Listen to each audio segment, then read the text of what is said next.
Latest updates के लिए हमारे चैनल हलचल इंडिया को लाइक, शेयर एंड सब्सक्राइब कीजिए एंड यस, बेल आइकन को प्रेस करना मत भूलिए।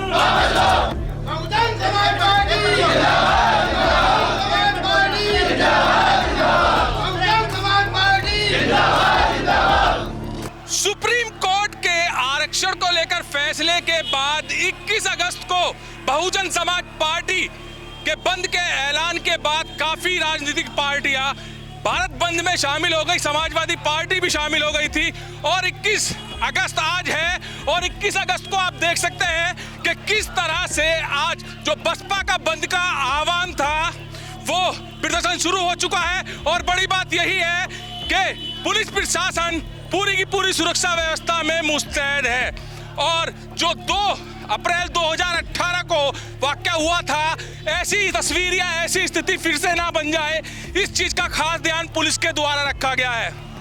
पीछे की साइड दिखाइए दीपांशु कि कितने यहाँ पर कार्यकर्ता हैं और कितने यहाँ पर पदाधिकारी हैं, कितनी भीड़ है, कितनी संख्या है, ये आप देख सकते हैं और जानेंगे समाज पार्टी किस तरह का प्रदर्शन है। हमारा प्रदर्शन बहुत ही शांतिपूर्ण चल रहा है और माननीय बहन जी का आदेश है, उसको मानते हुए अभी आप देख रहे होंगे, आपके माध्यम से हमें कहना चाहते हैं और प्रशासन का और शासन का दोनों का धन्यवाद भी करते हैं कि वो हमारी पूरी जिम्मेदारी लेते हुए बिल्कुल शांतिपूर्ण तरीके से चल रहे हैं और हमारे व्यक्ति बिल्कुल शांतिपूर्ण तरीके से चल रहे हैं, कोई भी उपद्रव हमारा नहीं होगा। तो जिला अध्यक्ष भी है, जिला अध्यक्ष जी, जो आज आपका प्रदर्शन है 21 अगस्त भारत बंद, किस किस मांगों को लेकर किया गया है? मैंने आपको अभी पहले सब कुछ बता दिया है। हमारा प्रदर्शन जो सुप्रीम कोर्ट ने जो हमें क्रिमिनल में डालने के लिए, ऊपरगिरी करने के लिए, कोटे में कोटा करने के लिए कैंसर कार्ड की साजिश से हमने माननीय बहन जी ने इस पर प्रेस कॉन्फ्रेंस करके सारी बातें सुप्रीम कोर्ट को बता दी गई हैं और उस पर माननीय मोदी जी ने भी थोड़ा संज्ञान लिया क्योंकि वहाँ पर SC/ST के जो सांसद है वो गए थे। तो माननीय बहन जी ने कहा कि ये बात मौखिक से कुछ नहीं चलेगी जब तक इसका विधेयक पारित नहीं होगा, जब तक इस पर हम संघर्ष करते रहेंगे। तो कितनी संख्या आज लगभग इस प्रदर्शन में रहेगी कार्यकर्ताओं की?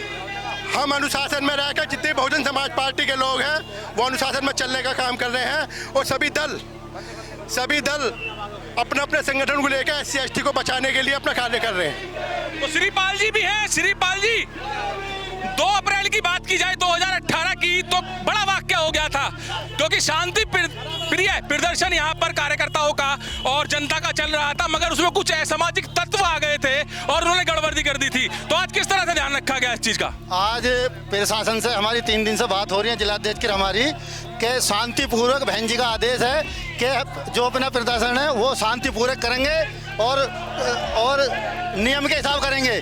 कोई जो आदमी विरोध करेगा, दूसरा आदमी हमारी आड़ में दूसरा आदमी जो दंगा करता है हम उसका साथ नहीं देंगे। जो सजा प्रशासन देगा हम उनके साथ हैं। अच्छा, सुप्रीम कोर्ट का फैसला किस तरह से गलत लग रहा है आपको? सुप्रीम कोर्ट का फैसला, जो बाबा साहब ने संविधान लिखा था उसको ये छेड़छाड़ कर रहे हैं, हमारे SC/ST का हक छीन रहे हैं। प्रधानमंत्री से मेरी गुजारिश है कि जो कोर्ट ने आदेश करें उसे निरस्त करके बहाल करा जाए, हमारी यही मांग है।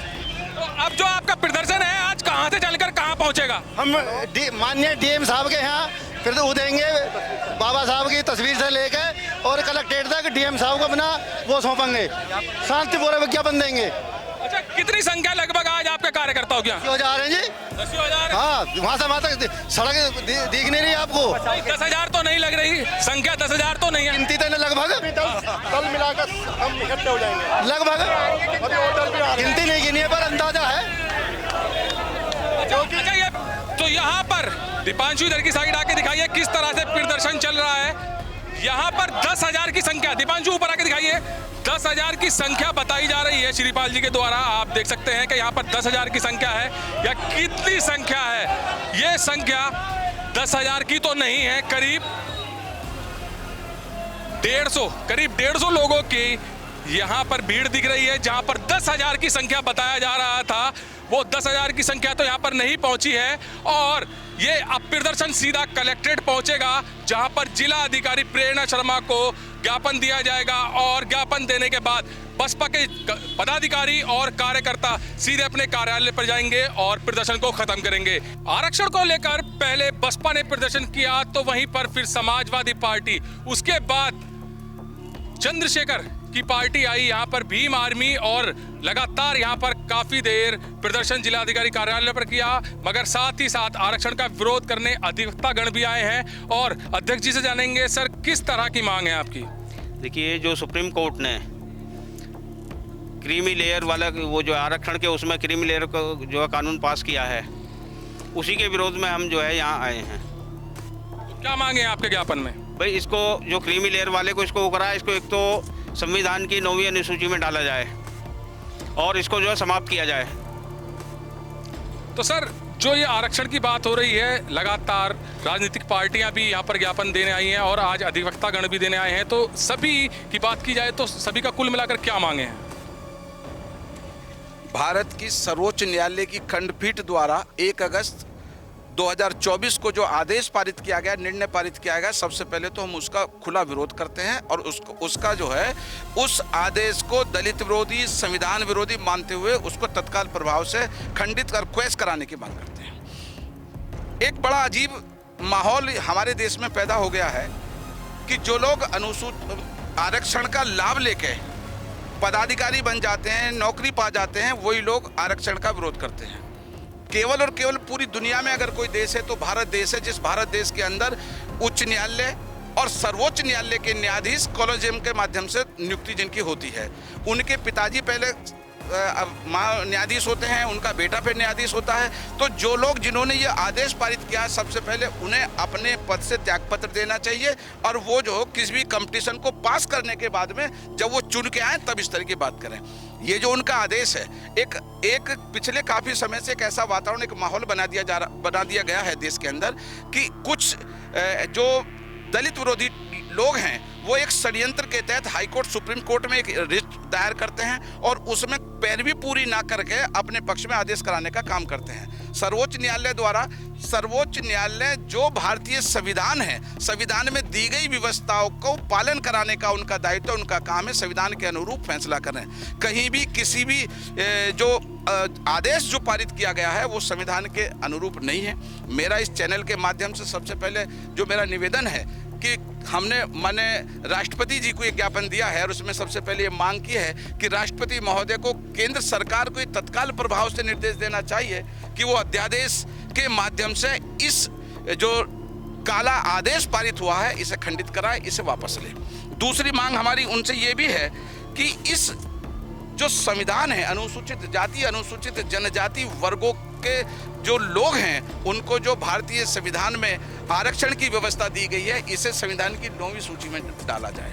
तीसरी हमारी महत्वपूर्ण मांग ये है कि हाईकोर्ट और सुप्रीम कोर्ट के जो भी न्यायाधीश नियुक्त होकर जाते हैं कॉलेजियम के माध्यम से, जिनको अपॉइंट किया जाता है, वो कॉलेजियम सिस्टम खत्म होना चाहिए और कॉलेजियम सिस्टम खत्म होकर उनको एग्जाम देना चाहिए और एग्जाम के माध्यम से एग्जाम पास करके उनको इस पद पे नियुक्त करना चाहिए।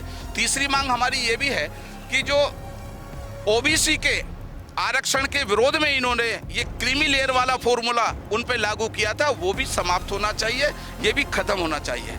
मैं आपके चैनल के माध्यम से इस देश के राष्ट्रपति महोदय से निवेदन करता हूँ, उनसे बड़े अदब और सम्मान के साथ एक बात कहना चाहता हूँ कि जिस देश के अंदर आज भी मुख्यमंत्री और राष्ट्रपति बनने के बाद भी, सर्वोच्च पद पे पहुंचने के बावजूद भी मंदिर को छूने के बाद में मंदिर को धोया जाता हो, किसी भवन में को छूने के बाद में उस भवन को धोया जाता हो, मंदिर की स्थापना हो वहाँ जातीय आधार पे राष्ट्रपति महोदय को बुलाया ना जाता हो, तो हमारी इस चैनल के माध्यम से इस देश की सरकार से मांग है कि जब तक जाति है, जब तक जातिवादी भेदभाव है, तब तक आरक्षण लागू रहना चाहिए। सबसे पहले जाति खत्म हो, जाति के साथ साथ जो भेदभाव होता है अनुसूचित जाति, अनुसूचित जनजाति के लोगों के साथ, वो भेदभाव समाप्त हो और जिस दिन ये भेदभाव समाप्त हो जाएगा, जाति समाप्त हो जाएगी, हम स्वयं इस आरक्षण को लात मारने का काम करेंगे। कैमरामैन दीपांशु के साथ सुशील शर्मा, हलचल इंडिया।